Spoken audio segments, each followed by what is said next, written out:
Good day mga paps, bala ko nga palang gawin puti yung Elite na nakasulat sa rim ko. Paint na nga pala yan at hindi na sticker. Kaya bumili ako ng decals na pang Elite. 8 piraso na to, bali tag-apat, isang gulong. Kaya Idol Green Mamba nga pala natin to binili. So punasan muna natin para matanggal yung mga dumi at talikabok. At nung okay na ay pwede na tayo magsimula magkabit. 50mm yung size na kinuha ko dahil 50mm din yung rim natin. Medyo nahirapan nga pala ako dito, di kasi siya asin kasukat ng mga letters. Tapos yung letter E humihiwalay, napuputol. Pero gawa na lang natin ang paraan, sayang naman nasa 300 plus din yung kuha natin.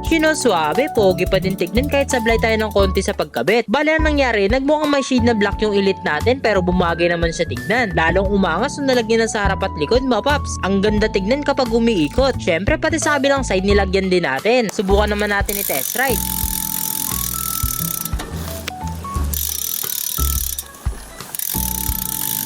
Suwabe mga paps, ang ganda. Sana tumagal yung kapit niya. Kung gusto nyo rin maglagay ng decal sa rim nyo, ilalagay ko na lang yung shop dyan sa yellow basket. Yun lang mga paps, ride safe palagi.